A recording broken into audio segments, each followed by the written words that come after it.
I heard an interview today with Deepak Chopra, and he was talking about religion, and he doesn't really believe in God. He thinks that it's all just this energy that connects us all and is influenced by, it's democracy, basically, is the way he describes it. And, our world's affected by how the majority of us think or whatever, and it's like a tug of war on what direction everything's going. And I'm like, wow, he doesn't believe God or this universe, this universal energy is a personage or that you can talk to or communicate.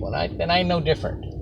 Now, hearing the voice of God, I've never heard words in my ear, but I know a couple ways that I hear God, and he gives you a nudge, and it's also there's something in a direction you never thought of, but he'll take you there, and it works. And then another way he'll do it is he'll give hit you from all different directions. Last night at the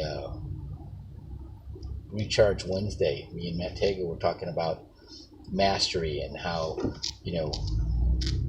young children can master things at an early age and take it in their life.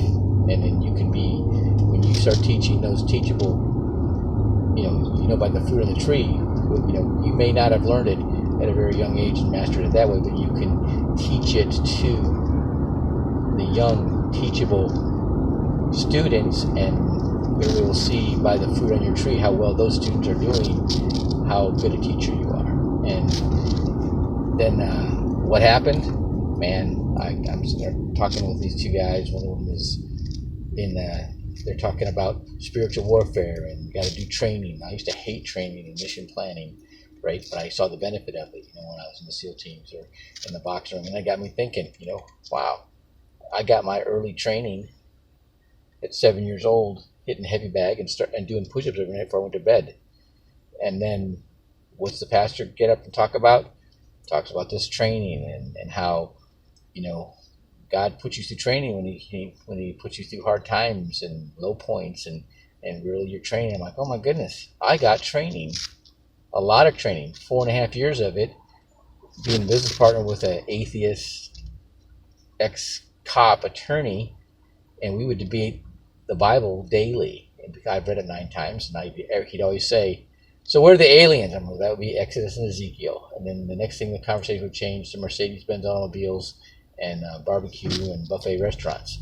And then one day, he's like, prove to me there's a God. I'm like, well, it'd kind of be easier to, easier to prove there isn't a God, or be harder to prove that there isn't a God. But I don't have to do that. There was a journalistic attorney who set out on a campaign to prove that God didn't exist, and in the process found the Lord and wrote a book called The Case for Christ. You need to read that. The next day, he told me he couldn't stand living in the valley anymore, and he was going to go to Atlanta and be an Uber driver. And so, all this is coming together for me, and going, wow, that's just amazing. That same message just getting pinged and pinged and hitting.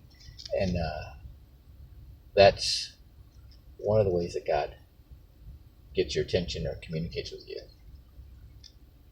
All around, many different sources saying the same thing.